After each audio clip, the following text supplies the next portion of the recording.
Greetings, fellow Tarnished. This is Tim with Mad Dog Gaming, and today I'm going to be talking about 5 bosses that you'll encounter in Elden Ring on your adventures through Limgrave.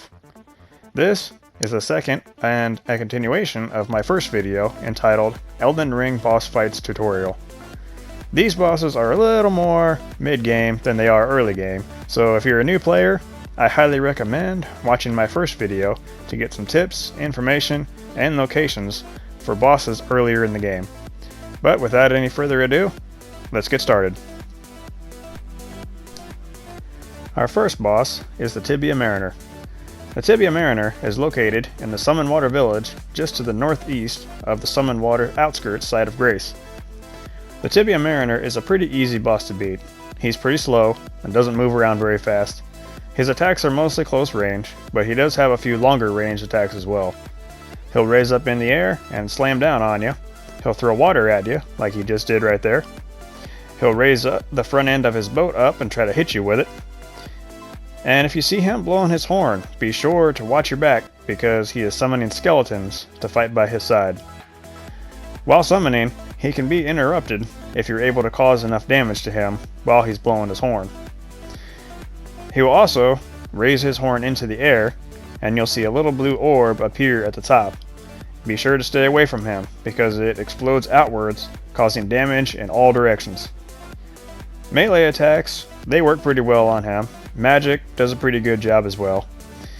But upon his death, you'll receive the Death Root as well as the Skeletal Militia Ashes.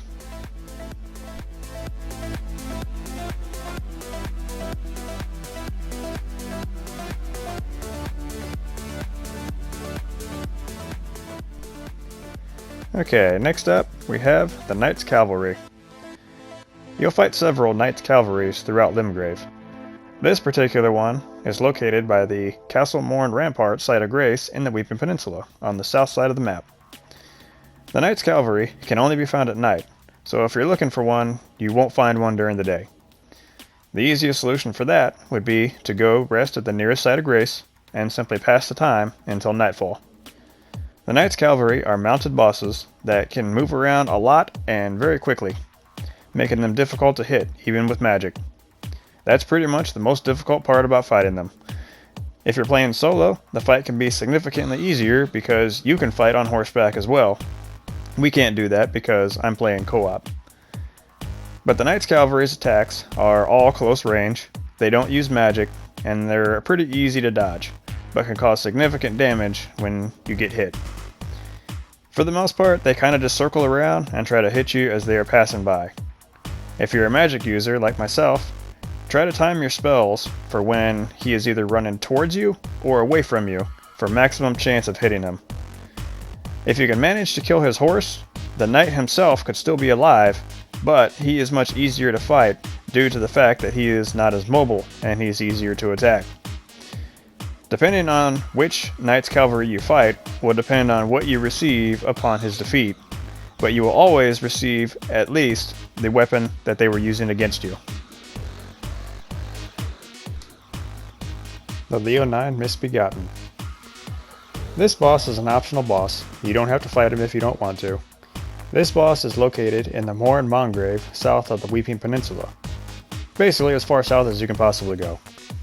This boss isn't very difficult, however his attacks are quick and hurt quite a bit, but just like with any opponent, some attacks hurt more than others. All of his attacks are close range, except for a jumping lunge that he'll do, which hurts a lot, like that one right there. He does that attack quite often, even if you are close to him, so definitely always be prepared for it. But as long as you keep a close eye on him, his attacks are pretty easy to block or dodge, and he doesn't use any magic. He's pretty weak against blunt weapons, and if my spells were upgraded properly, magic would be quite effective on him as well. So always be sure to keep upgrading your weapons, armor, and magic throughout the game. But upon his defeat, you'll receive the Grafted Blade Greatstone.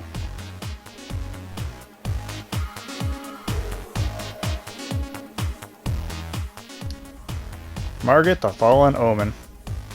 Margaret is a pretty difficult boss to beat. Oh, wait. Just gotta do a super villain landing. Yay, super villain landing! Come on, man. Was all that really necessary? I mean, you know I have asthma, right? As I was saying, Margaret the Fallen Omen is a pretty difficult boss to beat. She is located just south of the Stormville Castle. Before fighting her, something that you might want to go and get is something called Margaret Shackle. Margaret Shackle, when used, can temporarily stun Margaret in battle for a short time. Margaret Shackle can be obtained from patches in the Murkwater Cave. If you go into the Murkwater Cave, you'll encounter a few enemies inside, but eventually you'll come to a boss chamber. In that boss chamber is where you'll fight Patches. Make sure not to kill him. Just damage him halfway, and then he'll surrender. After talking to him, you'll be able to purchase Margaret Shackle from him and use it in combat. Margaret has quite a wide range of attacks. A lot of her attacks are close range, but she will throw things at you. She uses magic to forge weapons, such as hammers or swords. She has a few leap and lunging attacks that she'll do, and always be careful because she will attack multiple opponents at once. But luckily, before the fight, you can also summon Sorcerer Rajir to help you fight. Upon her defeat, you'll receive the Talisman Pouch, as well as the Margaret the Fallen Omen Trophy.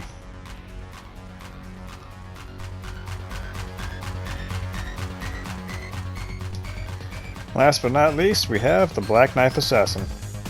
You'll fight several of these bosses throughout the game as well, but this particular one is located in the Death-Touched Catacombs. I'm not sure why, but for some reason, this guy was already almost half dead when I got here. I must have let one rip when I entered or something, I don't know. But anyway, this Black Knife Assassin is real easy to beat. All his attacks are close range, magic works really well on him, and just like with any other enemy, simply watch out for his attacks and dodge accordingly. He does a lot of dodging and maneuvering himself, but as you can see, he's not very difficult to beat. But upon his defeat, you'll receive the Assassin's Crimson Dagger.